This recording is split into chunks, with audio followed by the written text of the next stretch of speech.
بسم اللہ الرحمن الرحیم۔ السلام علیکہ یا صاحب العصر والزمان۔ سامعین کرام، سبت پیمبر حضرت امام حسین علیہ السلام کے ایام غم بہت نزدیک ہیں۔ ان دنوں کو مد نظر رکھتے ہوئے مصائب آل محمد پر ہم ایک سلسلہ شروع کر رہے ہیں۔ کتاب مصائب آل محمد، مترجم موسیٰ بیگ نجفی، حوزہ علمیہ جامعۃ المنتظر ماڈل ٹاؤن لاہور پاکستان۔ خدائے رب العزت سے دعا ہے کہ پروردگار عالم ہمارے اس سلسلے کو اپنے دربار میں منظور فرمائے۔ کربلا، حق و باطل کی کشمکش اور ظلم و عدالت کے مابین جنگ کی سرزمین کربلا پہ ان آزاد حریت پسندوں کی خوابگاہ ہے جنہوں نے موت کو ذلت پر ترجیح دی۔ حسین علیہ السلام، زینب علیہ السلام، کربلا، یہ تین نام ہیں جن کے تصور سے پوری تاریخ ذہن میں آ جاتی ہے۔ حسین کون ہیں؟ رسول اکرم صلی اللہ علیہ وآلہ وسلم کا فرمان، حسین منی وآنا من الحسین، حسین مجھ سے ہے اور میں حسین سے ہوں۔ خدایا مجھے حسین سے محبت اور حسین سے محبت کرنے والوں سے محبت ہے۔ رسول اللہ صلی اللہ علیہ وآلہ وسلم کو دیکھا، زبان حسین اس طرح چوس رہے تھے جیسے انسان کھجور چوستا ہے۔ احمد بن حنبل۔ امام حسین علیہ السلام نے بہن زینب کو ساتھ لیا، بچوں کو لیا، منازل طے کرتے ہوئے کربلا میں وارد ہوئے۔ ہر قسم کے مصائب و آلام کا مقابلہ کیا۔ حسین شہید ہوئے اور زینب کبریٰ نے فوج کی کمان سنبھال لی۔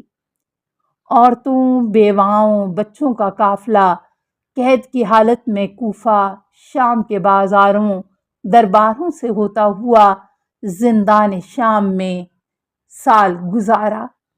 پھر یزید نے رائے عامہ سے مجبور ہو کر اہل بیت رسول صلی اللہ علیہ وآلہ وسلم کی قید ختم کر دی۔ بھائی اور شہداء کا غم شام میں منایا۔ 7 دن واقعات کربلا عورتوں کے سامنے بیان کیے۔ پھر قافلہ وارد کربلا ہوا۔ بھائی کی قبر پر اپنے آپ کو ڈالتے ہوئے کہا، بھائی میں تجھے کفن نہ پہنا سکی۔ بھائی 2 شہروں کی شکایت کرتی ہوں، ایک کوفہ، دوسرا شام۔ تیری بہنیں کئی گھنٹے کھڑی رہیں اور نام نہاد مسلمان کرسیوں پر بیٹھے رہے۔ جن کے مٹانے کا قصد تھا وہ زندہ و جاوید، اور یزید خود مٹ گیا۔ آخر کیوں؟ امام کا مقصد بلند و عالی تھا، وہ ہے اسلام کی اپنی اصلی حالت میں بقا۔ ترامیم کا سلسلہ شروع ہو گیا اور اب یزید کا مارشل لا، جس میں اس کا ہر قول و فعل قانون اسلامی کا درجہ حاصل کر رہا تھا۔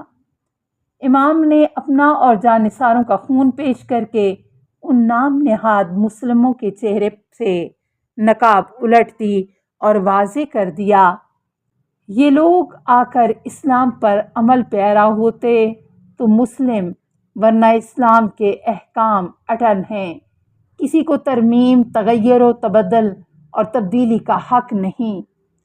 سفر شروع کرتے وقت اپنے بھائی محمد حنفیہ کو وصیت کرتے ہوئے فرمایا، میرا خروج خود پسندی، فساد و ظلم کے لیے نہیں، میرا مقصد اپنے جد کی امت کی اصلاح ہے۔ میں امر بالمعروف اور نہی عن المنکر کا فریضہ انجام دے رہا ہوں۔ اپنے جد اور اپنے باپ علی ابن ابی طالب کی سیرت پر عمل پیرا ہوں۔ اور کے لشکر کو خطبہ دیتے ہوئے فرمایا، کیا دیکھ نہیں رہے کہ حق پر عمل نہیں ہو رہا، باطل سے روکا نہیں جا رہا۔ میں موت کو سعادت اور ظالموں کے ساتھ زندگی کو ذلت و ہلاکت سمجھتا ہوں۔ امام حسین علیہ السلام کی قربانی سے دین اسلام محفوظ اور تعلیمات قرآن زندہ و جاوید بن گئیں۔ امام کی شہادت سے بنو امیہ محکوم و تباہ ہوئے۔ تحویل فکری ایجاد ہوا کہ فتح و نصرت تلوار و تیر کلاشنکوف سے نہیں بلکہ خون دے کر بھی نصرت و فتح حاصل کی جا سکتی ہے۔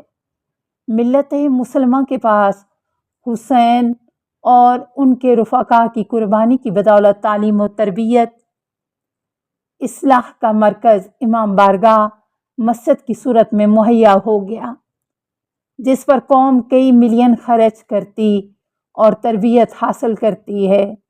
حسین کی شہادت پر گریہ وزاری، عزاداری ظالموں کے منہ پر ایک تماچا ہے، جس کے اثرات انمنٹ اور نقوش ابدی ہیں۔ زیر نظر سوگنامہ 1370 ہجری میں شائع ہوا۔ اس کی مقبولیت عامہ کے اب چوتھی دفعہ چھپ رہا ہے۔ اردو زبان میں منتقل کرنے کا کارنامہ جامعۃ المنظر کے بزرگ اور مشہور عالم دین حجت الاسلام جناب مولانا موسیٰ بیگ نجفی نے سر انجام دیا ہے۔ اس قدر بزرگ عالم کا ترجمہ کتاب کی اہمیت کو اور دوبالا کر دیتا ہے۔ بعض مقامات کو ملاحظہ کیا ہے، کتاب مفید اور ذاکرین و واعظین و مقررین سب کے لیے یکساں استفادے کے قابل ہے۔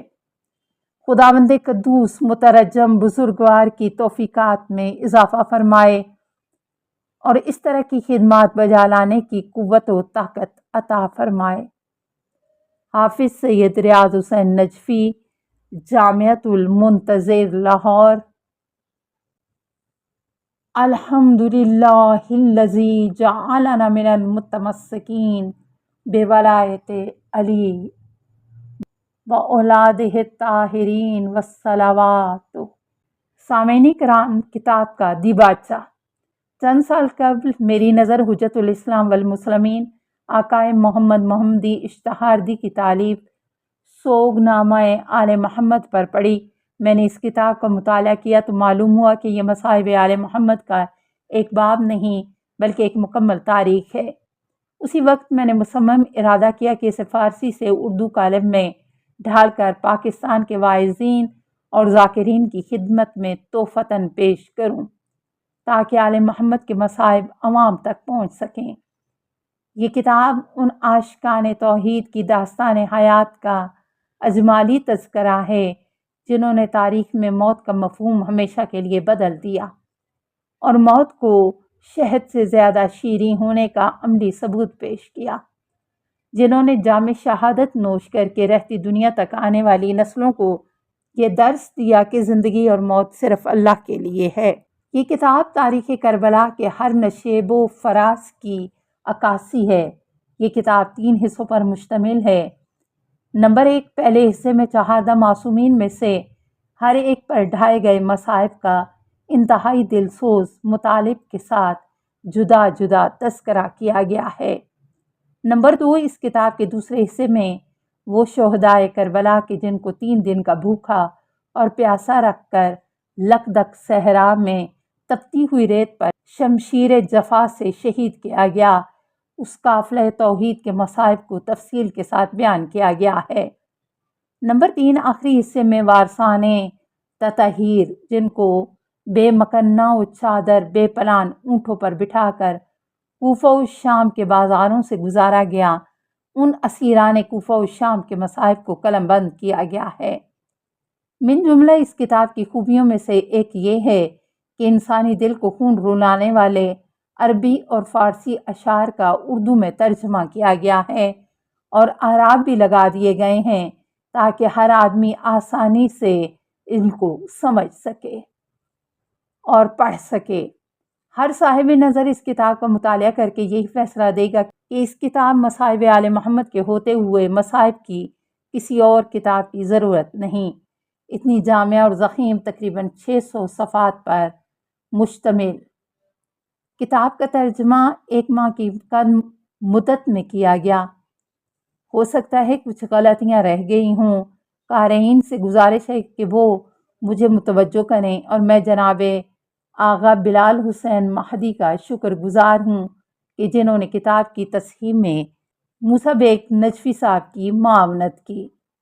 السلام علیکہ یا صاحب العصر والزمان، الامان الامان الامان من فتن الزمان۔